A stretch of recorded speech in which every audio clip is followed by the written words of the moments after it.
whatever the stance is on America and Trump and all that kind of stuff, look, he's a complete lunatic, isn't he? Let's be honest. And I guess position that we look at sites, so we're typically buying stuff that's consented, that's had probably 2-3 years of either agent, planner, kind of setting the expectations already of the landowner. And the benefit of our position is that we act as monitoring surveyor for a lot of lenders. We do a lot of client delivery builds. We kind of see what works and what doesn't work. We see where developers or clients get into trouble with sales or exits. So we can kind of got a good baseline there as to what will work, what won't work. From a business point of view, how it's having an effect on you as a business owner and you as a developer. In the UK, the construction market, we're generally quite lucky, I suppose, in context of this, that the majority of our materials come from Europe. Like we're not relying on materials from that part of the world. Look, I mean, in a world that we live in with social media and everything, it's kind of like that's the spin, isn't it? That's the marketing spin. It's like you get everyone behind it and you rally the country, whereas here you're in the complete kind of opposite kind of spectrum of motivation and buy-in and all that kind of stuff.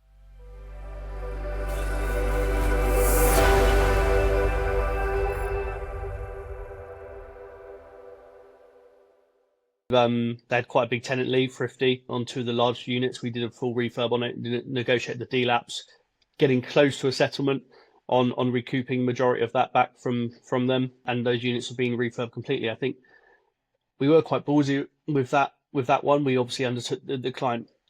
Our advice to the client was to kind of like get on with the works, can prove your loss. The lease was strong, the license for alterations was strong. We said, look, do the works, and we'll run the delapse in alongside it, and we're kind of at a point now where we're almost getting to an agreement. So yeah, that's been a good project up there. We've also recently got planning up there for them for 3 new units, around I think 6,000 square foot of new space, and that's we're something we've managed internally. Yeah, we did all the planning ourselves actually on that. I mean, look, we're not architects, but we've got guys in the office that are capable of doing design, have got design experience, and ultimately it's more of a project management role with a little bit of technical oversight when you're just designing sheds to get planning. So I know, especially on that scale, it's not a huge scale. We know the site inside out. We know all of the site abnormals. Pretty basic design, aren't they? Yeah, exactly. 6,000 foot of industrial is, yeah. Exactly. So now, shed. Yeah, exactly. So now we're kind of just going through the process of sort of modelling it for them to understand. Okay, well, look, okay, if it's going to cost you 700 grand to build it, 600 grand to build it, what's your return going to be?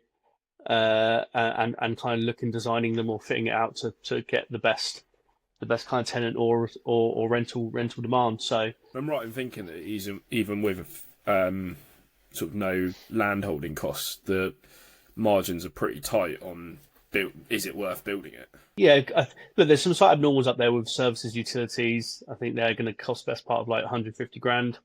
There's a substation on the site, but it needs to be upgraded apparently, according to SSE. But we're challenging that at the moment, and obviously that takes a big hit out the viability of it. But that when you're renting out sort of like 12 quid a foot, and you're only building, you're kind of building at where build costs are at the moment, sort of 130, 140 a foot, plus all the fees and abnormals and services, utilities, all that sort of stuff. Like you are looking at sort of like a reasonable payback period. But like you say, because they haven't got any leverage on the site or land costs, it's essentially as a disused car park.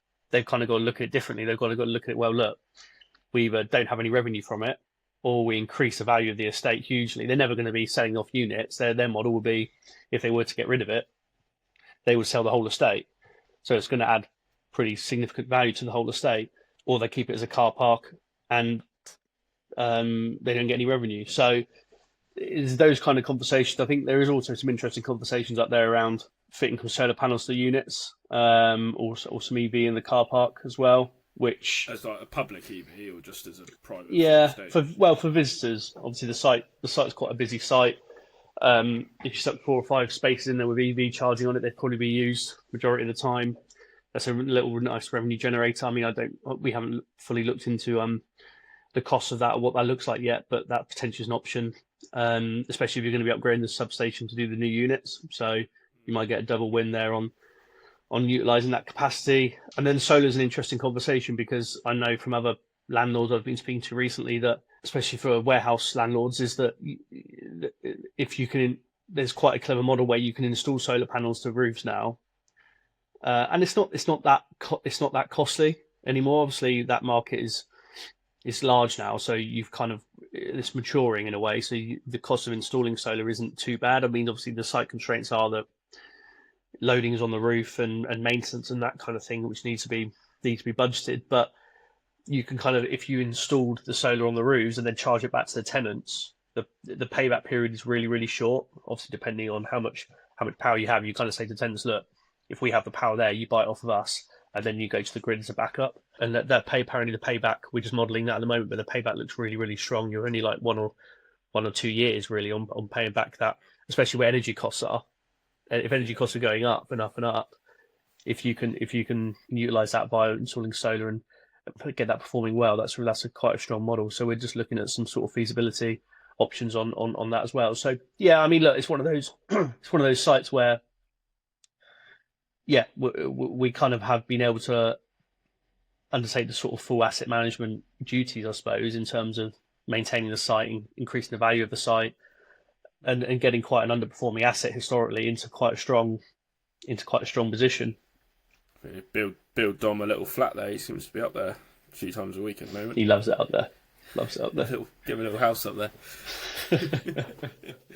No, it's nice. Obviously, I just see it from the sidelines, but it's a nice project to work on. And when you've got that client relationship where they really trust you and trust what you're doing on it, and I think, little plug for Dom, but hearing him come back occasionally and he's just sort of noting things that need to be done to improve the site, even at just small things like, again, I mean, I don't know what's worth, politics or potholes, but even just picking up, like, noting about potholes and stuff like that, and just getting them sorted. And from a, as you say, from an asset point of view and a tenant quality and speed of letting, if you've got a really, really well managed site where someone walks in or drives in and it's clean, tidy, smart looking units, it's going to help when you come to let it, which is the ultimate aim of the game for everyone, isn't it? That less empty units is what you need on sites of that sort of size to keep your profitability up on it. Completely agree. Good. Well, should we wrap things up there? I'll attempt to do a quick fire round of you, but I think you've listened to too many of them now that I'll be biased. You'll be too good. Can you, how many bricks to build a 2,000 square foot house? 6,000. I think you're a bit over the top on that, mate. Mate, you got wasted. Depends what bond. Depends what bond you're going for. If you're going Flemish bond, your wastage is going to be much higher. If you're in stretcher bond, yeah, it's probably a little bit lower. See, mate, there's a lot of technicalities behind these quick fire questions, so you need to define. I'll check what David said. go with his answer. But no, it's good. Good little short, sharp episode to have a catch up, and we're back again.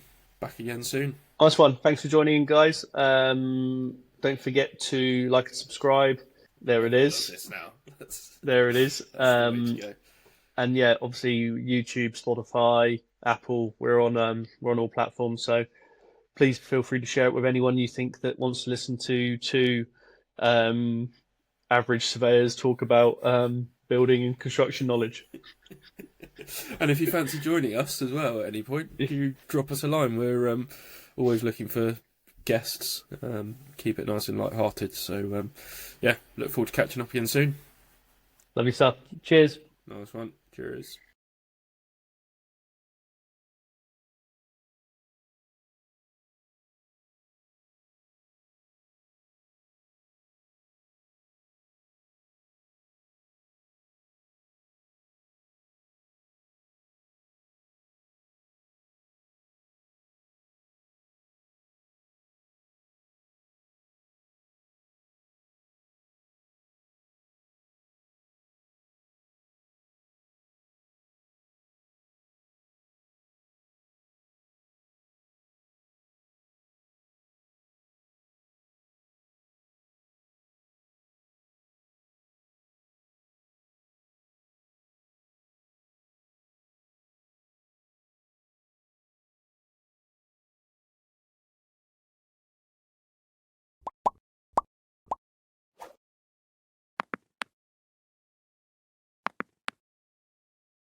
Welcome back, everyone, to what is now episode number 8 of Horde Built Different. Slightly different setup today, as we are guestless, but it gives me a bit of an opportunity to quiz the Lord and Master on some industry topics that are going on at the moment. Today is the 13th of March, and mentioning that just because it's post what's going on with the world at the moment, with Iran and so on, which we're going to touch on very briefly, although not keeping anything political at all, but it is naturally having an effect on the market, housing and so on, and supply chain, etc. But Alex, good to see you, mate. How's things? All good, all good. Sun seems to be shining this morning, so it seems we're nearly in spring, mate. We're nearly out of the dire winter, raining every morning. So positivity as always. Say that, but it absolutely pissed it down all day yesterday. Yeah, exactly, mate. But I'm saying positive. Outlook. Yeah, outlook. Positive mental attitude. Exactly. Good stuff. And business all right? Busy? See you're in Southampton today? Yeah, no, like you touched on, I mean, it's still not a tremendously easy market, but yeah, no, things are, we had a strong start to the year, obviously, as you know, and there seems to be, well, there was a lot of optimism in heading into this year. Things have slowed a little bit this week because everyone's off in MIPIM, drinking rosé and wearing their chinos. So I say that because I'm a little bit jealous that I'm not there, but yeah, no. So no, it's been a good start to the year, solid. Obviously, development is moving along nicely, and looking at a couple of other new sites and on that side, and the consulting side is pretty strong. A lot of occupier stuff we're doing. A lot of landlord and tenant, sort of occupier DLAPs. Commercial property is still an interesting space, which creates opportunity for us. So yeah, which I'm sure we'll delve into. On the MIPIM comment, I would steal from another podcast I listened to called a feature they call "What's That You're Drinking?" But I think if either of us at 8 o'clock in the morning said we're having a glass of rose, have to divert straight off the podcast. Yeah, this is coffee, mate. And I've got a strong glass of the finest. Well, no, I was about to say it's French, but I was going to say Agua de Mineral, but that's Spanish and nothing to do with MIPIM, is it? So what's wrong with the Stockbridge waters? No, this is finest Stockbridge water, mate. Oh, fine. Straight from the test. It was like chlorine twang to it. Little trout undertone. Yeah. Anyway, we digress. Do you want to jump in and just give us a bit of an overview of what you're seeing kind of in the construction